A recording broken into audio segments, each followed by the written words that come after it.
गुजारिश एक मरतबा सूरह हमद और 3 मरतबा सूरह इखलास की तिलावत फरमा कर मंजर जहाँ बिनते बदरुल हसन की रूह को इसाल फरमा दें।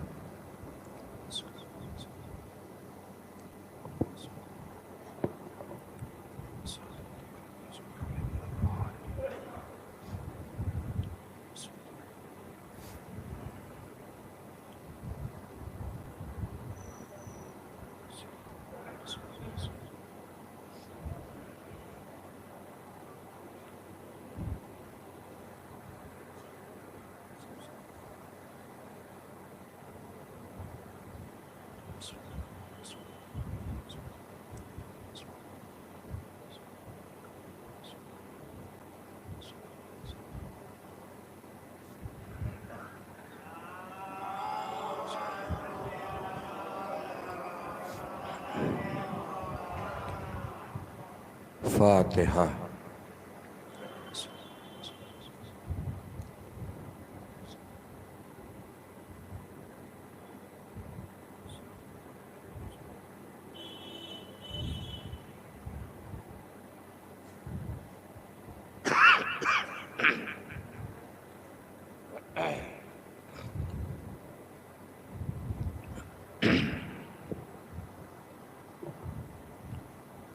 माशा अल्लाह ला हौला वला कुव्वता इल्ला बिल्लाह अल अलीय्यिल अज़ीम। अऊज़ु बिल्लाहिस समीइल अलीम मिनश शैतानिर लईनिर रजीम। बिस्मिल्लाहिर रहमानिर रहीम। अल्हम्दुलिल्लाहि रब्बिल आलमीन। अस्सलातु वस्सलाम अला अशरफिल अव्वलीन वल आखिरीन खातमिन नबिय्यीन शफ़ीइल मुज़निबीन रहमतल लिल आलमीन अल मुलक़्क़ब बित्ताहा व यासीन। मौलाना मौला सकलैन सैयदल कौनैन इमामुल क़िबलतैन जद्दिल हसन वल हुसैन अबिल क़ासिम मुहम्मद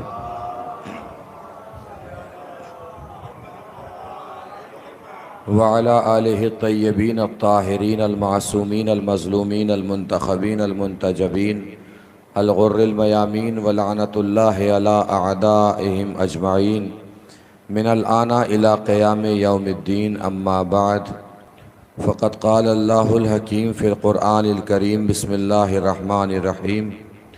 व इज़ इब्तला इब्राहीम रब्बुहु बिकलिमातिन फ़अतम्महुन्न क़ाल इन्नी जाइलुका लिन्नासि इमामा क़ाल व मिन ज़ुर्रियती क़ाल ला यनालु अहदिज़ ज़ालिमीन। सलावत पढ़ें बर मोहम्मद व आले।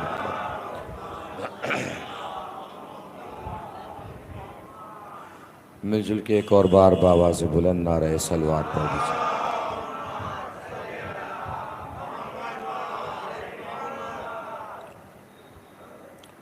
मजलिस अज़ा बउनवान इसाले सवाब है। परवरदिगार मरहुमा की मग़फ़िरत फ़रमाए, मरहुमा को जवार मासूमीन में जगह इनायत फ़रमाए, मरहुमा के दराजात बुलंद फ़रमाए, गुनाह कबीरा गुनाह सग़ीरा को माफ़ फ़रमाए। मरहुमा की बुलंदी दराजात के लिए एक मरतबा और बावाज़ बुलंद नारे सलवात पढ़ दीजिए।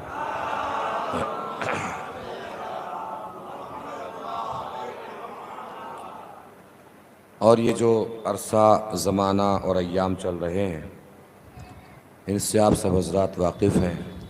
अय्याम अज़ाए इमाम हुसैन अलैहिस्सलातु वस्सलाम। इमामत ये अल्लाह की तरफ से अता किया गया ओहदा होता है, मनसब होता है, जिसकी ज़िम्मेदारी हिफाजत दीन व शरीयत होता है। इमाम की ज़िम्मेदारी होती है दीन पहुँचाना, दीन बचाना। बाद मुरसल आज़म सल्लल्लाहु अलैहि व आलिहि वसल्लम सलवात पढ़ दें।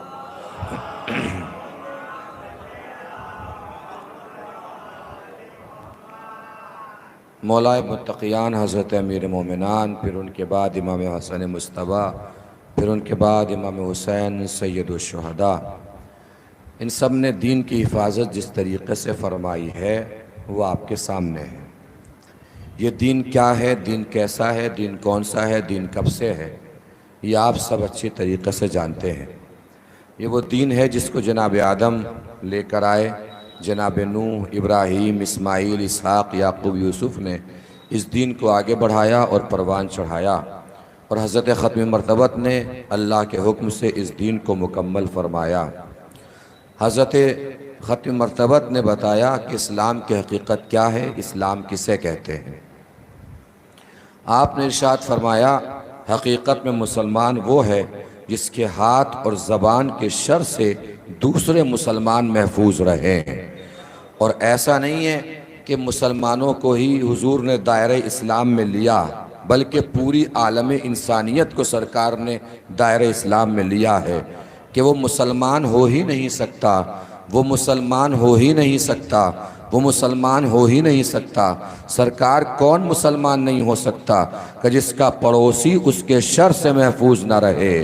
तो यहाँ पड़ोसी है, न यहूदी है, न ईसाई है, न मजूसी है, न हिंदू है, न मुसलमान है, न काफिर है, कोई नहीं है। किसी भी फ़िरक़े से ताल्लुक़ रखता हो, किसी भी धर्म से ताल्लुक़ रखता हो, किसी भी मज़हब से ताल्लुक़ रखता हो, बस वो आपका पड़ोसी है। अगर वो पड़ोसी है तो उसको आपके शर से महफूज रहना चाहिए, आपके शर से बचे रहना चाहिए। हज़रत ख़त्म मरतबत एक जगह इरशाद फरमाते हैं, अल्लाह उस इंसान पे कभी रहम नहीं करता जो इंसान दूसरे इंसानों पे रहम ना करे। इसका मतलब अल्लाह के रसूल ने बता दिया, रहम करने का नाम इस्लाम है, सितम करने का नाम इस्लाम नहीं है। रहम करने का नाम इस्लाम है, जुल्म करने का नाम इस्लाम नहीं है। रहम करने का नाम इस्लाम है, बेगुनाहों को गोलियों से भून देने का नाम इस्लाम नहीं है। रहम करने का नाम इस्लाम है, किसी को बम से उड़ा देने का नाम इस्लाम नहीं है। अच्छा, यहाँ पे हकीकत यह है कि इंसानों से भी, आलम इंसानियत से भी, आलम कायनात से भी, लोगों से भी यहाँ गलती हुई है, ख़ता हुई है। वो ख़ता क्या हुई है? लोगों ने मुसलमानों के अमल को इस्लाम समझ लिया। तवज्जो दीजिएगा अजीजों, लोगों ने मुसलमानों के अमल को इस्लाम समझ लिया।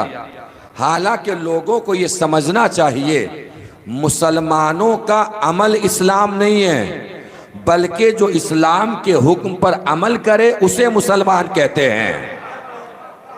मुसलमानों का अमल इस्लाम नहीं है। जो मुसलमान कहे वो इस्लाम नहीं है, जो मुसलमान करे वो इस्लाम नहीं है। अगर किसी के कौल को इस्लाम समझना है, किसी के फेल को इस्लाम समझना है, किसी के अमल को इस्लाम समझना है, तो सबसे अच्छा तरीका यह है कि रसूल का कौल इस्लाम है, अली का फेल इस्लाम है, हुसैन का अमल इस्लाम है। करबला के मैदान में हुसैन ने बताया कि हकीकी इस्लाम क्या है। अब हमें ये समझाना है दुनिया वालों को कि इस्लाम की हकीकत क्या है। ज़्यादा जिम्मेदारी उन लोगों की है जो फर्श आज़ा पे तशरीफ़ फरमा हैं, फर्श आज़ा पे बैठे हैं, इसलिए कि आप दर अहले बैत से मुंसलिक हैं, दर अहले बैत से मुताल्लिक़ हैं। जो अहले बैत के दरवाजे पर बैठा है उसकी जिम्मेदारी ज़्यादा है कि लोगों को बताए इस्लाम क्या है, इसलिए कि वो ज़्यादा इस्लाम को समझा है जो दर अहले बैत पे बैठा है। जाहिर सी बात है, जिसका ताल्लुक रसूल के घर वालों से हो वो इस्लाम को ज़्यादा समझेगा, जिसका ताल्लुक बाहर वालों से हो वो इस्लाम को नहीं समझ सकता। एक सलवात पढ़े मिलजुल के बर मोहम्मद।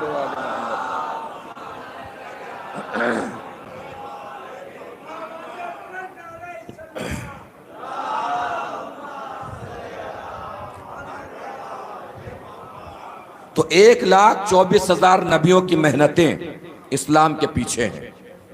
एक ज़माना ऐसा आया कि 1,24,000 नबियों की मेहनतें परेशान थी, उनकी मशक्क़तें परेशान थी, उनकी जद्दोजहद परेशान थी, उनकी काविशें परेशान थी। चूँकि एक नाबकार, बदकार, बदकिरदार, बदमाश, कम्माश, उबाश, जलील, पलीद यानी कि यजीद खड़ा हो गया ये बताने के लिए कि इस्लाम को मेरे ज़रिए पहचाना जाए, इस्लाम को मेरे ज़रिए समझा जाए।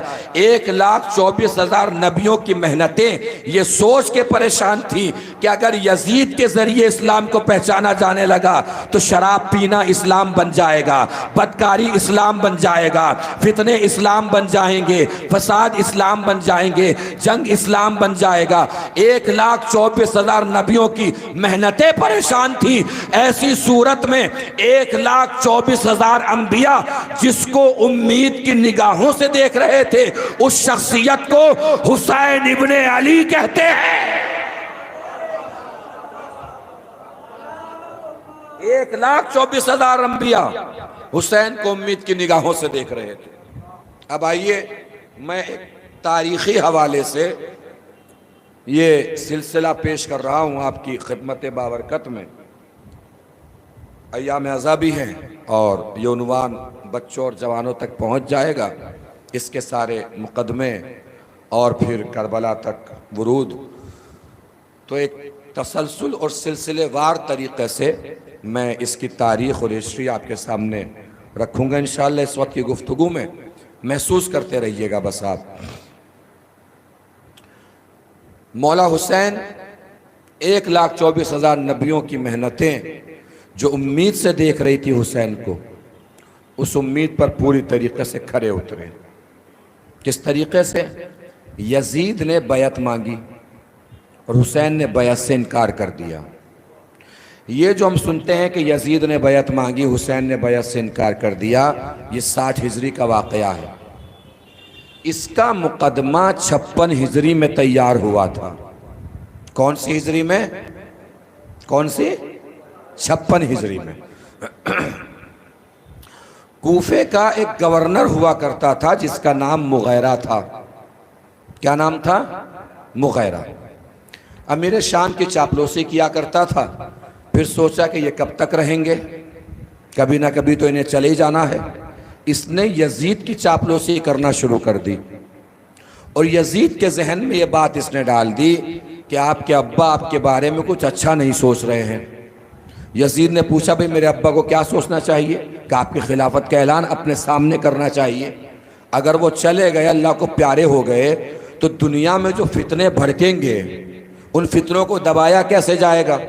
बेहतर है कि आपकी खिलाफत का ऐलान आपके ज़माने में कर दिया जाए, आपके अब्बा हुजूर के ज़रिए अपने ही ज़माने में कर दिया जाए। यजीद को ये बात समझ में आ गई, मुगैरा की चापलूसी काम कर गई। हमेशा याद रखिए, चापलूस लोगों से बच के रहना चाहिए। ये इंसान को वो बना देते हैं जो वो होता भी नहीं है। 2 शेर पढ़ के कोई यहाँ से चले, 2-4 चापलूस किस्म के लोग बस हाथ मिला के इतना कह दे, क्या शेर पढ़े आपने? घर से चला था तो शायर नहीं था, घर जाता जाता शायर बन जाएगा। कोई खतीब आए, बस 10 लोग हाथ मिला के ये कह दे, क्या मजलिस पढ़ी, एक जुमला और पढ़ा दें, ऐसी तो आज तक सुनी ही नहीं थी। काम तमाम है वहीं के वहीं। ये चापलूस मिलके चाहे किसी को खतीब बना दें, किसी को जाकिर बना दें, किसी को डॉक्टर बना दें, किसी को इंजीनियर बना दें। हमने तो लोगों को खलीफा तक बनाते देखा है। सलामत रहिए, हमने तो लोगों को खलीफा तक बनाते देखा है। और कमाल की बात यह है, बनने वाले बन भी जाते हैं। बनाए ना कोई तो कोई डॉक्टर बन जाएगा, कोई इंजीनियर बन जाएगा, कोई जाकिर बन जाएगा, कोई शायर बन जाएगा। तारीख़ इंसानियत का अकेला इंसान है अली, जिसे लोगों ने खुदा तक बनाना चाहा, अली खुदा भी ना बना।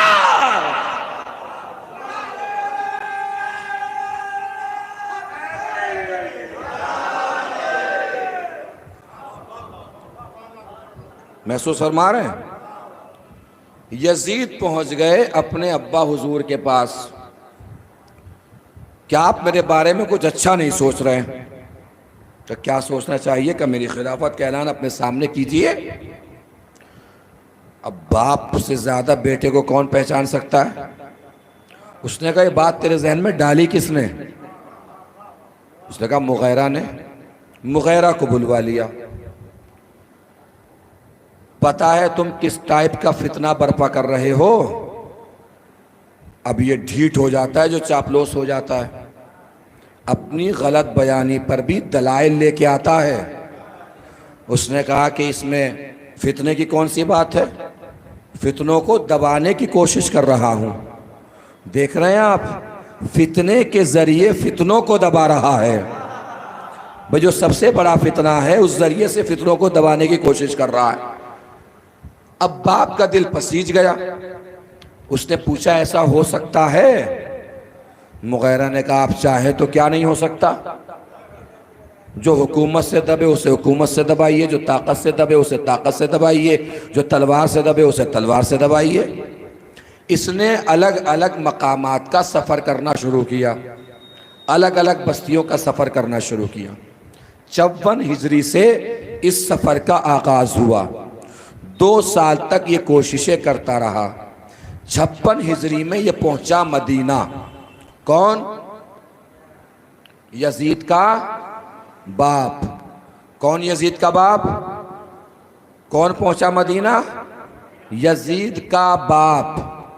इसका असल तारुफ यही है कि ये यजीद का भी बाप था। अब जाहिर सी बात है जो यजीद जैसी लानत को मुसलमानों के गले में डाल के चला गया हो वो कोई यजीद का भी बाप रहा होगा। इसने जलसा बुलाया, मीटिंग बुलाई, एक नशिस्त बुलाई। किस लिए? यजीद की खिलाफत के ऐलान के लिए। तवज्जो दीजिएगा, नज़ाकतों पर महसूस फरमाइएगा। उसी जलसे में इसने इमाम हुसैन अलैहिस्सलाम को भी बुलाया। खड़ा हुआ, खड़े हो के बोलता है कि मैं चाहता हूं कि मेरे बाद किसी तरीके का फितना बर्पा ना हो, इसलिए मैं चाहता हूं कि अपने सामने ही अपने बेटे यजीद की खिलाफत का ऐलान कर दूं और आप सबसे उसके लिए अपने सामने ही बैत लूं। यजीद को तो आप सब जानते ही हैं, जो नमाजी है, रोज़ेदार है, परहेजगार है, हाजी है, तौहीद खुदा का मानने वाला है, रसूल की रिसालत के इकरार करने वाला है, कलमा पढ़ने वाला है। पलटा मौला हुसैन की तरफ और कहता है कि मैं आपसे इस मसले पर ताईद चाहता हूँ, यानी आपकी ताईद चाहता हूँ इस मसले में जो मैं कर रहा हूँ। मसला जो छेड़ा है मैंने यजीद की बैत का, इस मसले में मैं आपकी ताईद चाहता हूँ। अब सुनिए, मौला हुसैन की शुजाअत, मौला हुसैन की बहादुरी पहुँचे तो लगना चाहिए कि सामने खड़े होकर हुसैन की शुजाअत को सलाम कर रहे हैं, हुसैन की शुजाअत को दाद दे रहे हैं। मैं किस लिए सुना रहा हूँ 56 हिजरी का वाक़या? इसलिए बता रहा हूँ और ये बताने की कोशिश कर रहा हूँ कि हुसैन हुसैन है। 4 हिजरी में भी हुसैन है, 56 हिजरी में भी हुसैन है, 60 हिजरी में भी हुसैन है, 61 हिजरी में भी हुसैन है। अब मैं इमाम हुसैन की शुजाअत सुनाने जा रहा हूँ। इमाम हुसैन की शुजाअत को सलाम करना है, मेरी आवाज़ को नहीं देखना है, हुसैन की शुजाअत को सलाम करना है। हमले पहुँचाना मेरी जिम्मेदारी है, सलाम करना आपकी जिम्मेदारी है। जैसे ही माविया ये कह के बैठा कि यजीद को तो आप जानते ही हैं, बड़ा नमाजी, परहेजगार, रोज़ेदार, हाजी, तौहीद का मानने वाला, कलमा पढ़ने वाला, और मैं इस मसले में आपकी ताईद चाहता हूँ। मौला हुसैन खड़े हुए, खड़े हो के फरमाते हैं, पहला जुमला, तवज्जो दीजिएगा, मौला हुसैन की अजमत को सलाम करना है। पहला जुमला मौला हुसैन ने फरमाया कि तू तो यजीद के बारे में ऐसे बता रहा है जैसे हम कुछ उसके बारे में जानते ही ना हो। सलामत रहिए, जैसे हम उसके बारे में जानते ही ना हो। अब दूसरा जुमला, ये जुमला नहीं है, ये मौला हुसैन का हमला है। अभी तक जितनी बुलंदी पे जाके आपने सुना, मैंने देखा, लेकिन अब जो जुमला आ रहा है, आपके उठे हुए हाथ, बोलती हुई ज़बानें, मेरी खिताबत को दाद नहीं, मौला हुसैन की शुजाअत को सलाम होगा। भले से आप नींद में हो, थके हुए हो, मुस्तरिब हो, बेचैन हो, लेकिन मौला हुसैन की शुजाअत को सलाम करने में कोई कोताही न कीजिएगा। जिसे जिसे लगता है कि दीन यहाँ तक पहुँचने में मौला हुसैन की मेहनत है, मौला हुसैन की कोशिश है, पूरी ताकत से मौला हुसैन की शुजाअत को सलाम करेगा। जैसे ही कहा, बैठा, मौला हुसैन खड़े हुए, तू तो यजीद के बारे में ऐसे बोल रहा है जैसे हम कुछ यजीद के बारे में जानते ही ना हो। अब मौला हुसैन फरमाते हैं, जब तू तारीफ कर ही रहा है उसके नमाजी होने की तारीफ, उसके रोजेदार होने की तारीफ, उसके हाजी होने की तारीफ, तो थोड़ी सी तारीफ मेरे कहने से भी कर दे, उसके शराबी होने की तारीफ, उसके बदकार होने की तारीफ।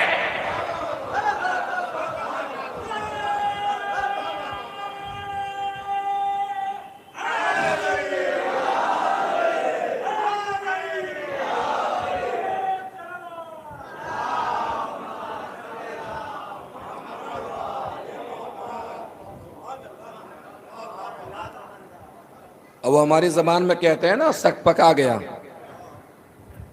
माविया सक पका गया। उसने ये सोचा ही नहीं था कि इतने बड़े मजमे में, भाई छोटा मोटा बादशाह थोड़ी था ये, आलम इस्लाम का मुतलकुल इनान बादशाह है इस वक्त ये। इमाम हुसैन खड़े होके सामने से जवाब दे रहे हैं। किसने सोचा ही नहीं था कोई ऐसे भी जवाब दे सकता है। ये पलट के फौरन बोलता है कि आप मेरे बेटे के बारे में कैसी बात कर रहे हैं? मेरा बेटा तो आपके बारे में कभी ऐसी बात नहीं करता। तवज्जो दीजिएगा, अब मौला हुसैन का जवाब सुनिए। ये मौला हुसैन का जवाब नहीं है, क़यामत तक आने वाली नस्लों के सामने मौला हुसैन ने अपने किरदार को चैलेंज के तौर पे पेश किया है। मौला हुसैन का किरदार पहुंचे और मौला हुसैन की फसाहत व बलागत पहुंचे तो बताइएगा ज़रूर। जैसे ही उसने कहा कि आप मेरे बेटे के बारे में कैसी बातें कर रहे हैं, मेरा बेटा तो आपके बारे में ऐसी बात नहीं करता, मौला हुसैन ने पलट के फरमाया, जो मैं तेरे बेटे के बारे में जानता हूं बोल रहा हूं, अपने बेटे से जाके बोल जो मेरे बारे में जानता हो, हिम्मत हो तो बोल के दिखा।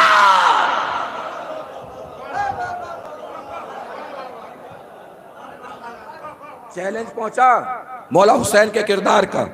अब आइए, याद रखिएगा, जलसा किस लिए बुलाया गया है? किस लिए? यजीद की खिलाफत के ऐलान के लिए। जहन में रखिएगा। अब मौला हुसैन की फरासत पहचानिएगा, जहानत समझिएगा। जलसा बुलाया गया है यजीद की खिलाफत के ऐलान के लिए।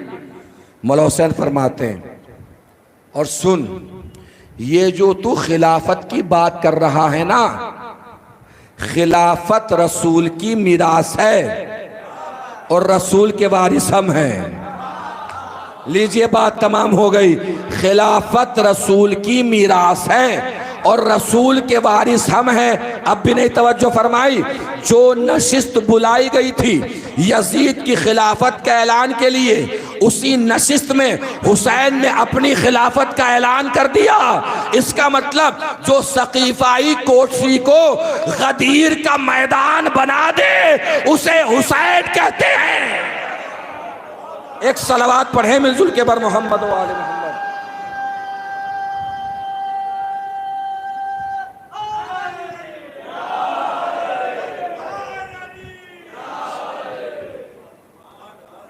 सलामत रहिए। ये है 56 हिजरी की बात। आ गई 60 हिजरी। 60 हिजरी में खुद यजीद ने अपने लिए बैअत मांगी। अच्छा, जो हम बैअत सुनते हैं, बैअत मांगी, बैअत मांगी, बैअत मांगी, क्या माना है बैअत के? बैअत कहते किसे हैं? यजीद ने क्या मांगा? क़िबला हुज्जतुल इस्लाम मौलाना अबूज़र साहब तशरीफ़ फरमा है और उलमाए किराम भी तशरीफ़ फरमा है। अल्लाह तमाम उलमा को सेहत व सलामती के साथ तूल उम्र इनायत फरमाए इंशाअल्लाह। और ख़ुसूसन वो उलमा जो कौम की खिदमत करते हैं, खिदमत गुज़ार हैं। आलिम होना एक अलग चीज़ है, खादिम होना एक अलग चीज़ है। हर आलिम खिदमत गुज़ार नहीं होता। तो जो आलिम खिदमत गुज़ार हो उसके शरफ़ को बाकी रखना ये हमारी ज़िम्मेदारी है, उसके एहतराम को बाकी रखना ये हमारी ज़िम्मेदारी है। बैअत किसे कहते हैं?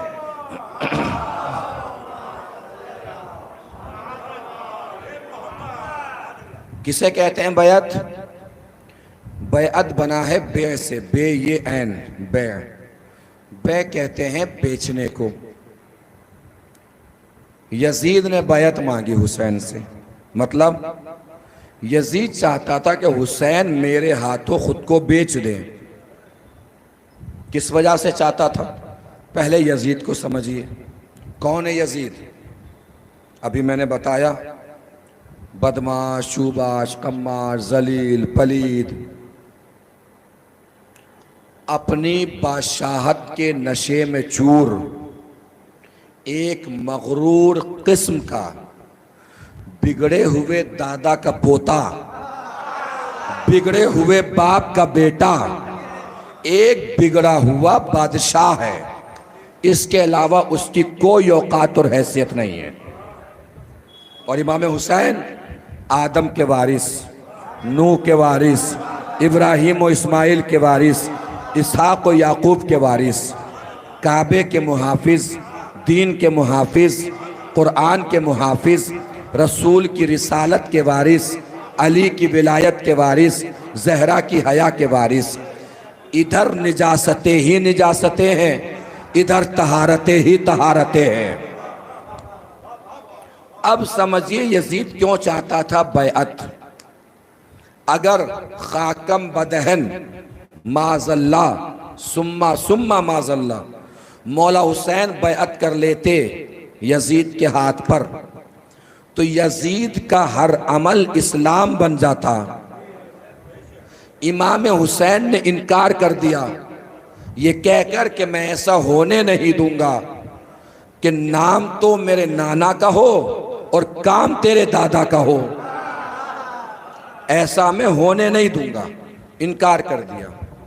अब ये जो आलम इस्लाम यजीदियत को और यजीद को बचाने के लिए घूम घूम के, झूम झूम के ये कहने की कोशिश करता है कि यजीद अपने ज़माने में मुतलकुल इनान खलीफा था, सारे मुसलमानों ने यजीद की बैअत कर ली थी। सवाल फिर भी वही का वही है, जब सारे मुसलमानों ने बैअत कर ली थी तो यजीद को जिद क्यों थी कि हुसैन भी बैअत करें? तवज्जो दीजिएगा अजीजों। भाई जब सबने बैअत कर ली, एक पार्टी हिंदुस्तान की सारी पार्लियामेंट्री सीट जीत गई हो, एक शिकोहाबाद की सीट हार भी जाए, तो उस पर कोई फर्क पड़ेगा? फर्क पड़ेगा? कोई नहीं पड़ेगा।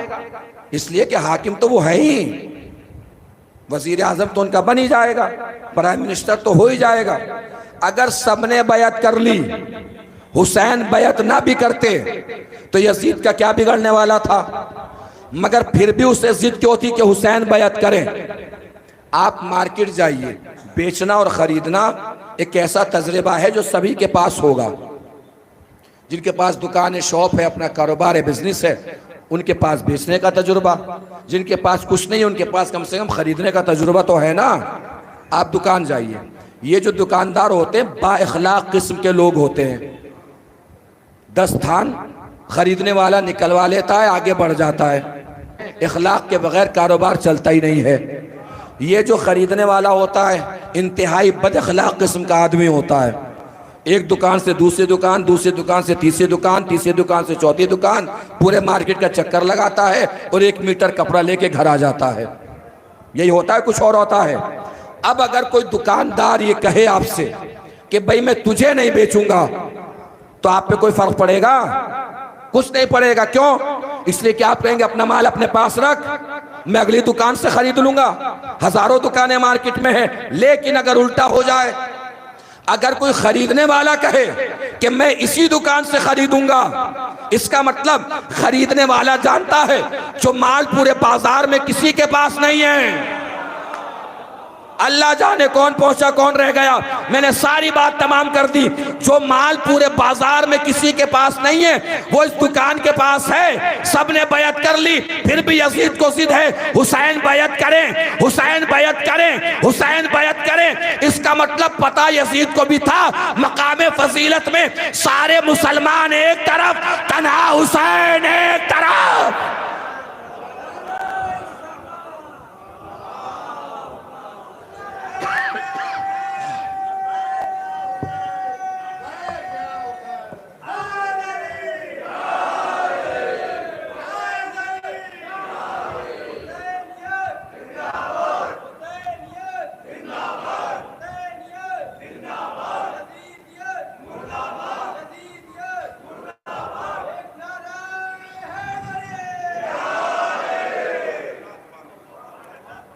तवज्जो फरमा रहे हैं। 1400 साल गुजर गए, ज़हनियत अब भी नहीं बदली, कारनामे अब भी नहीं बदले।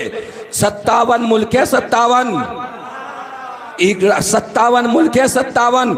अमेरिका और इसराइल की 56 मुल्कों ने बयात कर ली, सबके सर झुके हुए, सब इन मुल्कों के सामने झुके हुए। फिर भी उन्हें जिद है ईरान बयात करे, ईरान बयात करे, ईरान बयात करे। जिद क्यों है? इसलिए कि पता उन्हें भी है 56 मुल्कों का इस्लाम और है, ईरान का इस्लाम और है।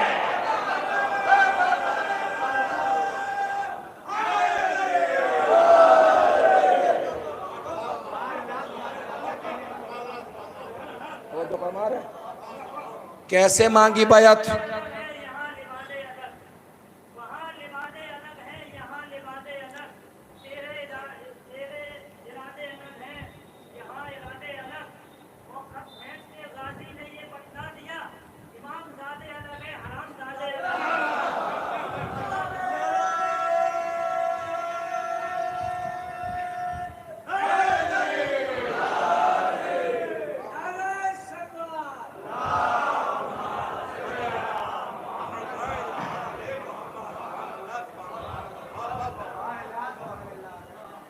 अब बैत कैसे मांगी गई? 60 हिजरी यजीद ने ख़त लिखा, वलीद के नाम, इंतकाल की इत्तला दी और कहा जैसे ख़त मिले फ़ौरन हुसैन से बैत ले लेना। वलीद को ख़त मिला, बराबर में मरवान बैठा था। कौन बैठा था? मरवान। वलीद ने मरवान से मशवरा लिया कि मुझे क्या करना चाहिए। मशवरा भी हमेशा सही आदमी से लेना चाहिए और मशवरा देने वाले को भी चाहिए कि जो आपसे मशवरा ले रहा है वो आप पे भरोसा करके आपके पास आया है। मशवरा ऐसा दीजिए जो वो दीन और दुनिया दोनों जहान में सुरखरू हो, उसकी दुनिया भी सुरखरू हो और उसकी आखिरत भी सुरखरू हो। मशवरा ऐसा देना चाहिए। मरवान से मशवरा लिया कि मुझे क्या करना चाहिए। मरवान का जुमला सुनिए, बात का मंजर से मिला लीजिएगा, इंशाअल्लाह जहन यही होंगे तो अर्श की बुलंदी से टकरा जाएंगे अगर मंजर से मंजर मिल गया। मरवान ने मशवरा दिया कि इससे पहले कि हुसैन को माविया के मरने की खबर मिले, हुसैन से बैत ले लो। क्या मशवरा दिया मरवान ने? अरे मैं माइक पे हूं, आप माइक पे थोड़ी हैं, आप क्यों घबरा रहे हैं? इससे पहले कि हुसैन को माविया के मरने की खबर मिले, हुसैन से बैत ले लो। पहुंच गई बात। वलीद ने कासिद भेजा मौला हुसैन के पास कि चलिए आपको दरबार में वलीद ने बुलवाया है। मौला हुसैन ने फरमाया तुम चलो, मैं पीछे पीछे आता हूं। कासिद चला गया। अब्दुल्ला इब्ने जुबैर वहीं बैठा था। उसने मौला हुसैन से पूछा कि आपको क्या लगता है वलीद ने आपको दरबार में क्यों बुलवाया होगा? अब मिलाइए मंजर से मंजर। मरवान ने क्या मशवरा दिया? इससे पहले कि हुसैन को माविया के मरने की खबर मिले, हुसैन से बैत ले लो। अब्दुल्ला इब्ने जुबैर ने मौला हुसैन से पूछा कि आपको दरबार में क्यों बुलवाया है? मौला हुसैन ने पलट के फरमाया इसलिए बुलवाया है कि माविया मर गया है। सलामत रहिए। उसने पूछा कि आपको पता कैसे चला कि माविया मर गया है? कि मैंने रात ख्वाब में देखा है उसका महल आग में जल रहा है, उसका महल आग में जल रहा है। नहीं तवज्जो फरमाई। मैं कहूंगा मौला ना भी महशर है, ना पुले सिरात है, ना दोज़ख है, ना जहन्नम है, ये आग में क्यों जल रहा है? मौला पलट के फरमाएंगे ये अहले बैत के दुश्मन की सजा है, इधर मरता है इधर जलता है।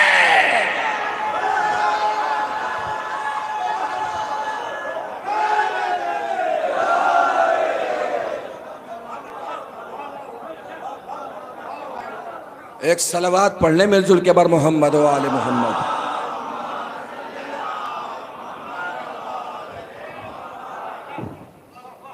मौला हुसैन अपने कबीले और ख़ानदान के जवानों को लेकर दरबार की तरफ निकले और आप में से हर शख्स जानता है कि मौला हुसैन ने क्या फरमाया? दरबार के बाहर ही खड़े रहना, जब तक मेरी आवाज बुलंद ना हो दरबार के अंदर किसी को आना नहीं। मौला हुसैन अंदर तशरीफ ले गए। वलीद ने इंतकाल की इत्तला दी। उसके बाद कहा कि आपसे यजीद ने बैत मांगी है। मौला हुसैन ने पलट के फरमाया कि रात के अंधेरे की बैत ना तुझे फायदा देगी ना यजीद को फायदा देगी। दिन का उजाला होने दे, फिर देखेंगे बैत पर हक किसका है। ये कह के मौला हुसैन पलटे।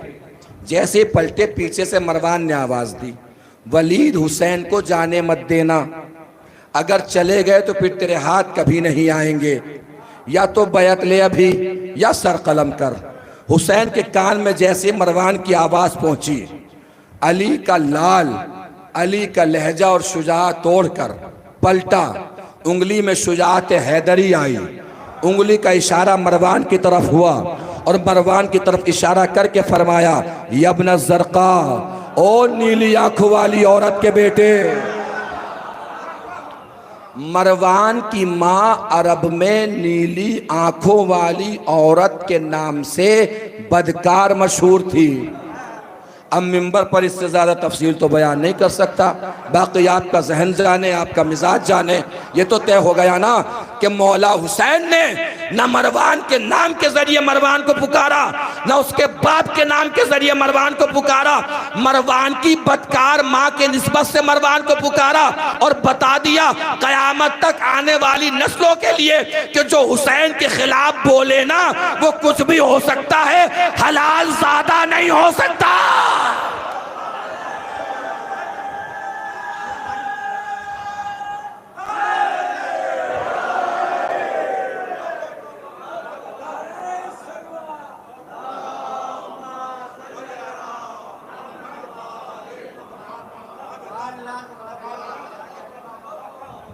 तो जो फरमा रहे हैं, ये दरबार के मंजर के बाद मौला हुसैन ने फैसला किया कि मदीना छोड़ना है। अब मदीना छोड़ते वक्त बहुत से अफराद आपके पास मुलाकात के लिए आए, जिनके सारे नाम तारीख में तहरीर हैं। उनमें एक नाम है जो मौला हुसैन के पास मुलाकात के लिए आए, अब्दुल्ला इब्ने उमर। क्या नाम है? खलीफा दोवम के फर्जंद हैं। आकर कहते हैं, अब ये दो तरीके से तारीख में लिखा है कि मदीने से जब निकले तब मुलाकात के लिए आए, बास तारीखों ने लिखा है कि जब मक्के से निकले तब मुलाकात के लिए आए। अब्दुल्ला इब्ने उमर आके कहते हैं कि मैं आपको एक मशवरा देना चाहता हूं, तवज्जो दीजिएगा। मौला हुसैन के पास आते हैं और आके क्या कहते हैं कि मैं आपको एक मशवरा देना चाहता हूं। मौला हुसैन ने फरमाया, दीजिए मशवरा। का मशवरा यह है कि आप यजीद की बैत कर लीजिए। क्या मशवरा दिया? यजीद की बैत कर लीजिए, आपकी ये दुनिया भी संवर जाएगी, आपकी आखिरत भी संवर जाएगी। मौला हुसैन ने पलट के फरमाया, मैं आपकी इस बात पर लानत करता हूं। यानी हुसैन ने फैसला कर दिया, यजीद भी लानत के काबिल है, यजीद के हामी भी लानत के काबिल हैं। अब मौला हुसैन फरमाते हैं कि आप मुझसे ऐसी बात कर कैसे सकते हैं? क्या आप मुझे जानते नहीं हैं कि मैं रसूल का नवासा हूँ, अली का बेटा हूँ, फातिमा का लख्त जिगर हूँ, मानत ताबील हूँ, मादनुत तंजील हूँ। कुरान हमारे यहाँ उतरा, आयतें हमारे यहाँ आई, सूरे हमारे घर में आए, फरिश्तों की कतारें हमारे दरवाजे पर लगी, हुर व गिलमान का हमारे यहाँ न जाना, जन्नत की बहारें हमारे यहाँ। और वो यजीद कौन है? शराब पीने वाला, बंदरों को मिंबरों पे नचाने वाला, असहाब रसूल की तौहीन करने वाला, कुरानी आयात का मजाक उड़ाने वाला, मुझ जैसा उस जैसे की कभी बैत नहीं कर सकता। अब सुनिए जो असल मकसद है बयान करने का। अब मौला हुसैन पूछते हैं, कौन है सामने, किससे बात हो रही है? अब्दुल्ला इब्ने उमर से पूछते हैं कि पहले तो मुझे ये बताइए कि क्या जो मैं कर रहा हूं वो गलत कर रहा हूं? सुनिए अब्दुल्ला इब्ने उमर का जवाब। क्या पूछा मौला ने? जो मैं कर रहा हूं क्या वो गलत कर रहा हूं? अब्दुल्ला इब्ने उमर पलट के कहते हैं कि आप गलत हो ही नहीं सकते। रीजन सुनिए, आप गलत हो ही नहीं सकते चूंकि आप फातिमा जहरा के बेटे हैं। बात तमाम हो गई। महसूस नहीं फरमाया? अब्दुल्ला इब्ने उमर यानी खलीफा दोम की फर्जंद के नजर में मौला हुसैन इसलिए गलत नहीं हो सकते चूंकि वो फातिमा जहरा के बेटे हैं। फातिमा जहरा के बेटे हैं। फातिमा जहरा के बेटे हैं। तो बेटे से कहिए बाप को जाके बताए कि जब हुसैन का यजीद के मुकाबले पे जाना गलत नहीं है तो जहरा का फिदक के लिए दरबार में जाना भी गलत नहीं था। बात पहुंच गई? फिदक के लिए जहरा का भी दरबार में जाना गलत। अबू हनीफा की बज़्म है, फिजाल बिन हसन सामने बैठे हैं। फिजाल बिन हसन से पूछा अबू हनीफा ने, कुछ पूछना है, कोई सवाल है? फिजाल बिन हसन ने कहा सवाल तो है। कहा तो करो सवाल। फिजाल बिन हसन कहते हैं कि मेरा एक भाई है, वो मौला अली से बड़ी मोहब्बत करता है। जहन में रखिएगा कि जहरा का भी दरबार में जाना गलत। मौला अली से बड़ी मोहब्बत करता है। अबू हनीफा ने पूछा आप किससे करते हैं? कि सरकार हम तो उन्हीं से करते हैं जिनसे आप करते हैं। मैदान मुनाजिरा में हमेशा ये ख्याल रखना चाहिए, पहला कायदा ये होता है कि सामने वाले को आपके अकीदे की खबर ना हो। अगर सामने वाले को आपके अकीदे की खबर हो जाएगी तो वो जल्दी से खुल नहीं पाएगा। अगर आप ये साबित कर दें कि मेरा अकीदा आप ही के जैसा है, फिर एतराज़ वारिद करें, तब मुनाज़रा आसानी से आगे बढ़ जाता है। का अच्छा तो बात क्या है, सवाल क्या है? कि सवाल कुछ नहीं है, रोज़ाना मेरे भाई से मेरी बहस होती है। मेरा भाई कहता है कि अली अफजल है, मैं कहता हूं कि ये लोग अफजल हैं। का फिर क्या सरकार रोज़ाना हार जाता हूं? मेरा भाई जीत जाता है, वो साबित कर देता है कि अली अफजल है। कोई ऐसा पॉइंट बताइए जिससे मैं साबित करूं कि अली अफजल नहीं है। अबू हनीफा ने कहा बस इतनी सी बात? का सरकार बात तो इतनी सी है मगर सालों गुजर गए, इस बात का कोई जवाब नहीं मिल पाया। का अगर अब आपका भाई आपसे बहस करे और बताए कि अली अफजल है तो अपने भाई से कहिएगा अली कैसे अफजल हो सकते हैं, वो तो नबी से बहुत दूर दफन है। अफजल वो होंगे जो नबी के पास दफन है। तवज्जो दीजिएगा अजीजों, अली तो बहुत दूर दफन है, वो कैसे अफजल हो सकते हैं? वो अफजल होंगे जो नबी के पास दफन है। फिजाल बिन हसन ने कहा सरकार मैंने बिल्कुल यही कहा था जो आपने कहा, मगर सरकार मेरे भाई ने तो मुझे टका सा जवाब दे दिया। का क्या जवाब दिया? कि सरकार मेरे भाई ने मुझे जवाब दिया जब मैंने कहा कि ये नबी के पास दफन है तो मेरे भाई ने मुझसे पलट के पूछ लिया कि यार पहले ये बताओ जिस जमीन पे ये दफन है ये उनकी अपनी जमीन है? सलामत रहिए। जिस जमीन में दफन है ये उनकी अपनी जमीन है। अगर ये उनकी अपनी जमीन है तो इन्होंने नबी को तोहफे में दी होगी, तभी तो यहां नबी दफन है। फिर नबी को तोहफे में दे के खुद भी दफन हो गए, इसका मतलब यह है कि इन्होंने तोहफा दे के वापस ले लिया। जो तोहफा दे के वापस ले, नबी ने फरमाया है ऐसा ही है जैसे उसने थूक के चाटा हो। का आपके भाई ने ऐसा बोला? का हाँ बोला। का अगर आपका भाई आज आपसे कहे कि ये किसकी जमीन है जहां ये दफन है, तो अपने भाई से कहिएगा इनकी बेटियां नबी की बीवियां थी, नबी के बाद विरासत में ये जमीन इनकी बीवियों को मिली, तो ये अपनी बेटियों की विरासत में दफन है।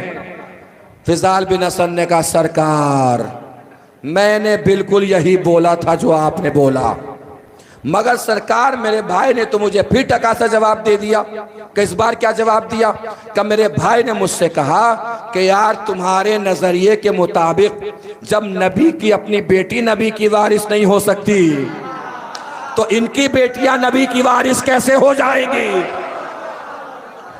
अबू हनीफा ने कहा इसे निकाल के बाहर करो, बाहर करो निकाल के इसे। राफजी है, हमारा भेष बदल के आ गया है। फिजाल बिन हसन निकाल के बाहर तो कर दिया गया, मगर मुसलमानों के सामने बस दो ही रास्ते छोड़ गए फिजाल बिन हसन। इतना वक्त हो गया है, तकरीबन 1 घंटे के आसपास मुझे गुफ्तगू करते हुए बस एक जुमला अर्ज करना है। अक्सर कहता हूं कि जिसके दिल में अहले बैत की जितनी जितनी मोहब्बत जलवागर हो उतनी ताकत से अहले बैत की अजमत को सलाम करेगा। आपके लिए जुमला बदले दे रहा हूं, जिसके दिल में अहले बैत के दुश्मन की जितनी जितनी नफरत हो उतनी ताकत से अहले बैत की अजमत को सलाम करेगा। दीवारों से लगे बैठे हो, सामने हो, बाहर हो, कुर्सी नशीन हो, फर्श नशीन हो, जहां भी हो, जिसके दिल में अहले बैत के दुश्मन की जितनी नफरत है उतनी ताकत से अहले बैत को सलाम करना है। अगर पहुंच जाए बात जो अर्ज कर रहा हूं। फिजाल बिन हसन ने क्या कहा, क्या जवाब दिया? जब आपके नजरिए के मुताबिक नबी की अपनी बेटी नबी की वारिस नहीं हो सकती तो इनकी बेटियां नबी की वारिस कैसे हो जाएंगी? और इन्हें किसने इजाजत दे दी कि अपनी बेटियों की विरासत में दफन हो जाए जब बेटियां वारिस हो ही नहीं सकती? बात तमाम हो गई। फिजाल बिन हसन को निकाल के बाहर तो कर दिया गया, मगर फिजाल बिन हसन आलम इस्लाम के सामने बस 2 रास्ते छोड़ कर गए, या तो जहरा को फिदक दे दो या अपने मुर्दे उखाड़ के कहीं और ले जाओ।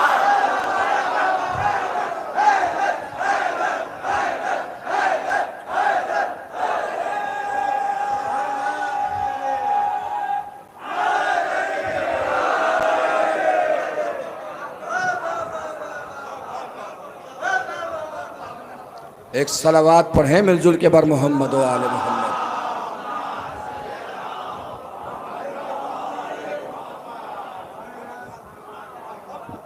तवज्जो फरमा रहे हैं। मौला हुसैन ने मदीना छोड़ दिया। जब मदीना छोड़ा मौला हुसैन ने तो आपके काफिले में 150 ऊँट थे। कितने? 150। आप 150 ऊँट खड़े कीजिए, यहाँ 150 ऊँट खड़े करके देखिए। आप सोचिए वो 150 ऊँट का काफिला कहाँ तक पहुँचेगा? 150 ऊँट कहाँ तक पहुँचेंगे? क्यों बता रहा हूं मैं? 2 इज्तिमा अपने अज़हान से हमारे जवान भाई, नौजवान भाई निकाल ले। पहला इज्तिमा ये होता है हमें कि हुसैन को मदीने में ख़त मिले और हुसैन ने मदीना छोड़ दिया। पहली बात तो कोई भी ख़त हुसैन को मदीने में नहीं मिला। हुसैन को सारे ख़त मक्के में मिले हैं। 3 शाबान सन 60 हिजरी को हुसैन मक्का पहुँचे हैं। पहला ख़त मिला हुसैन को 10 रमज़ान सन 60 हिजरी में। तो हुसैन ने ख़त की वजह से मदीना नहीं छोड़ा। वैसे भी आपसे बेहतर कौन जान सकता है, जो दूसरों के मशवरे पर रास्ता बनाए वो लोगों का बनाया हुआ इमाम होता है, अल्लाह का बनाया हुआ इमाम नहीं होता। तो हुसैन ने खुतूत की वजह से मदीना नहीं छोड़ा।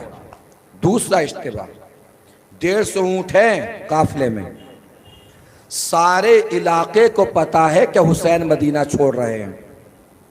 तो ये इज्तिमा भी जहन से निकाल दीजिए कि हुसैन ने डर के मदीना छोड़ा, खौफ में मदीना छोड़ा। हुसैन अली का लहू है, ना डर की कोई जगह है यहाँ, ना खौफ की कोई जगह है।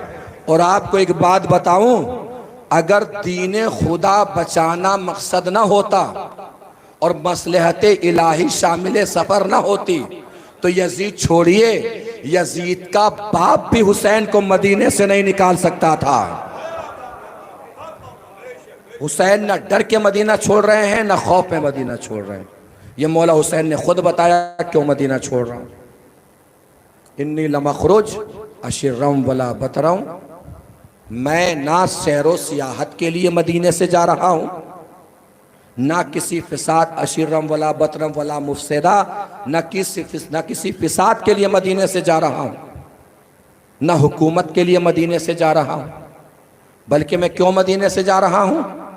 सिर्फ अपने नाना की उम्मत की इस्लाह के लिए जा रहा हूँ। मजलिस तो हो गई है मुकम्मल, मगर बस ये एक पॉइंट सुनते जाइए, इसके बाद इंशाअल्लाह रब्ते मसाइब। मौला हुसैन ने क्या फरमाया? मैं अपने नाना की उम्मत की इस्लाह के लिए जा रहा हूं। किसकी इस्लाह के लिए जा रहा हूं? उम्मत की इस्लाह के लिए जा रहा हूं। सवाल यहां यह है कि बैअत क्या उम्मत ने मांगी थी? बैअत उम्मत ने मांगी थी? बैअत तो मांगी है यजीद ने। तो मौला हुसैन को यह कहना चाहिए कि मैं यजीद की इस्लाह के लिए जा रहा हूं। मौला हुसैन फरमा रहे हैं कि उम्मत की इस्लाह के लिए जा रहा हूं। मतलब क्या है इसका? हुसैन बताना चाहते हैं कि यजीद जैसे को जब हाकिम मान लिया जाता है, इसका मतलब यह होता है कि उम्मत बुज़दिल हो गई है।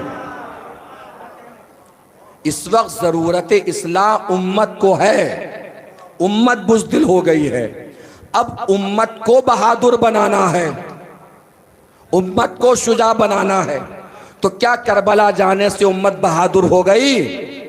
अब तारीख को समझिए। लोग कहते हैं कि हुसैन करबला गए तो फायदा क्या हुआ?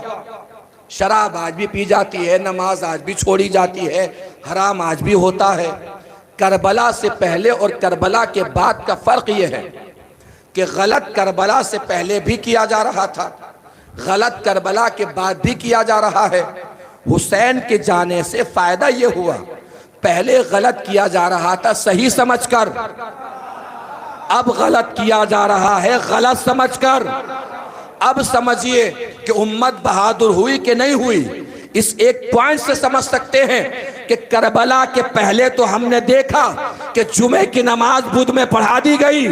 करबला के बाद आज तक किसी में हिम्मत न हुई कि जुमे की नमाज बुध में पढ़ा दे। वजह क्या है? रीजन क्या है? करबला से पहले क्यों पढ़ा दी गई? चूंकि पढ़ने वाले बुज़दिल थे।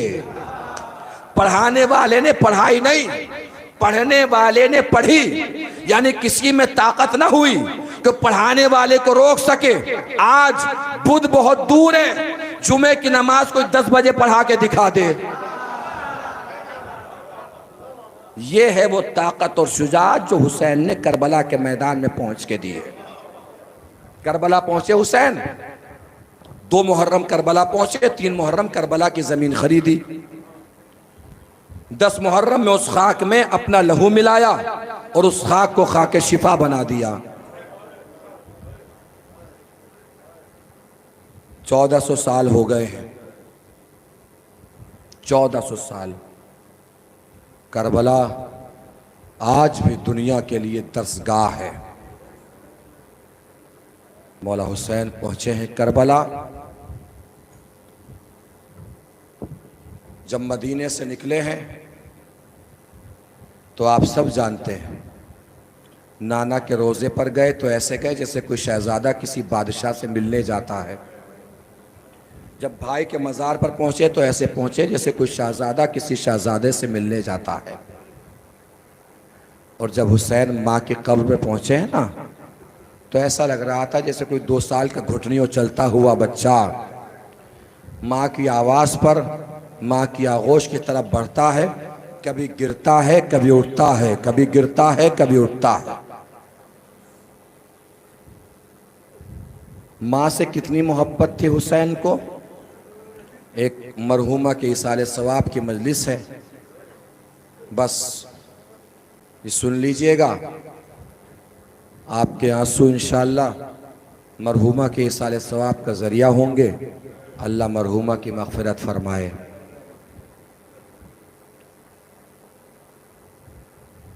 कितनी मोहब्बत थी। पहले तो ये देखिए कि माँ को बेटे से कितनी मोहब्बत थी।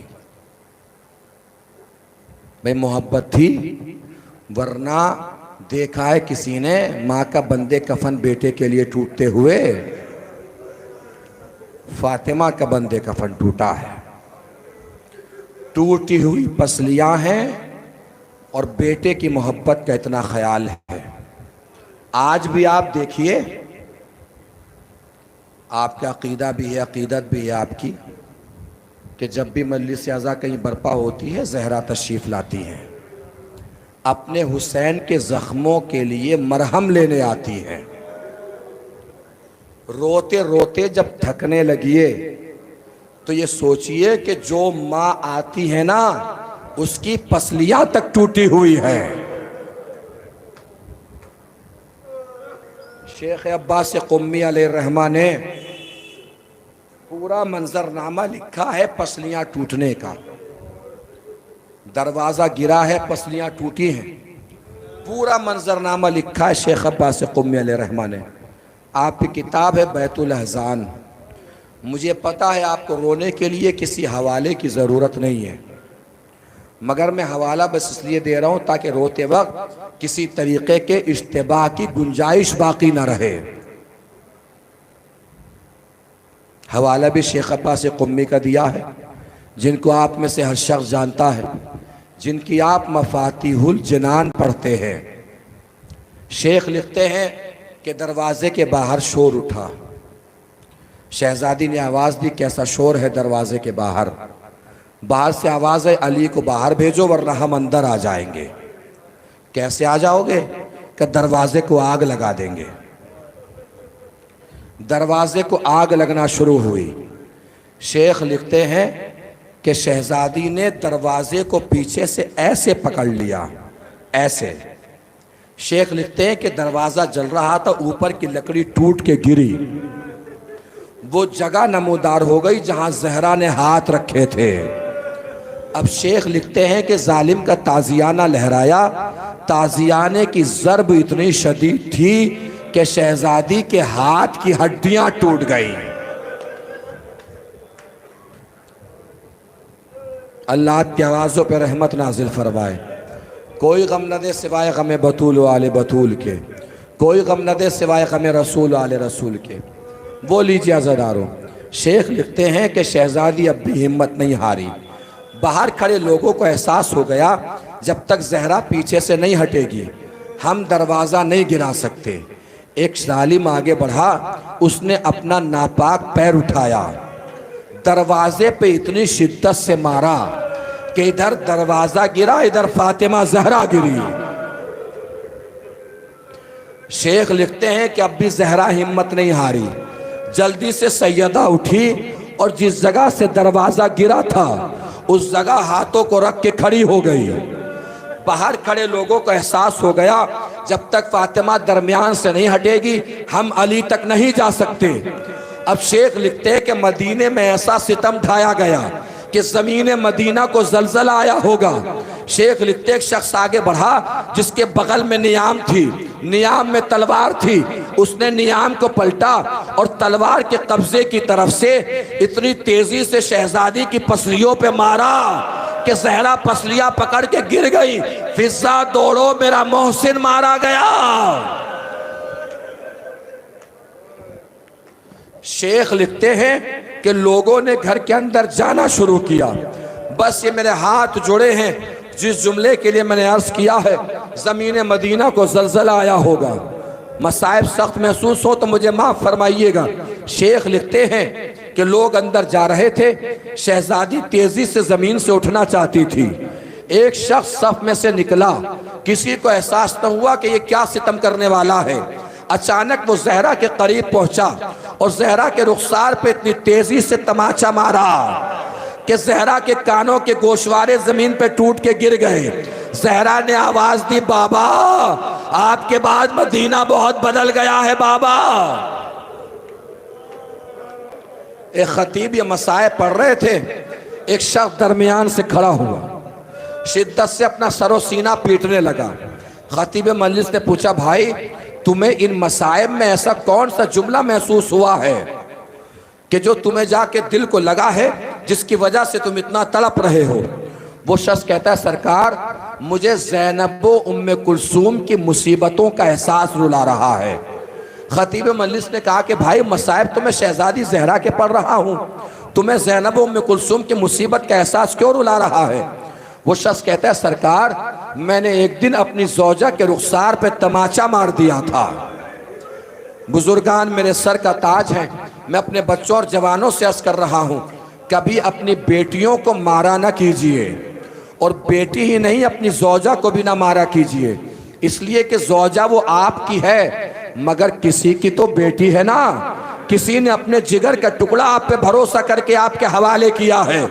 वो कहता है कि मेरी ज़ौजा को जब मैंने तमाचा मारा तो कुछ घंटों के बाद मेरी ज़ौजा मेरे पास आई, मेरे सामने हाथों को जोड़ के खड़ी हो गई, मुझसे कहती है, आप मेरे मालिक के सैयद सरदार हैं, आपकी जब मर्जी आप मेरी गलती पर मुझे तंबीह कर सकते हैं, चाहे तो मार भी सकते हैं, मैं अपने ऊपर आपको हक देती हूँ, मगर आज के बाद बस इतना ख्याल रखिएगा, मेरे रुखसार पे तमाचा कभी मेरी बेटियों के सामने ना मारिएगा। इसलिए कि जब से आपने तमाचा मारा है ना, मेरी बेटियां मुझसे बार बार पूछ रही हैं, अम्मा ये रुखसार पे निशान कैसा? मैं यही सोच सोच के परेशान हूं। जब ज़ैनब उम्मे कुलसूम ने पूछा होगा, अम्मा ये रुखसार पे नील का निशान कैसा, ज़हरा ने क्या जवाब दिया होगा, ज़हरा ने क्या बताया होगा, ज़हरा ने कैसे इत्मीनान दिलाया होगा, ज़हरा ने क्या कहा होगा के रुखसार पे नील का निशान कैसा। अला लअनतुल्लाहि अलल कौमि ज़ालिमीन वसयअलमुल लज़ीना ज़लमू अय्य मुनक़लबि यनक़लिबून।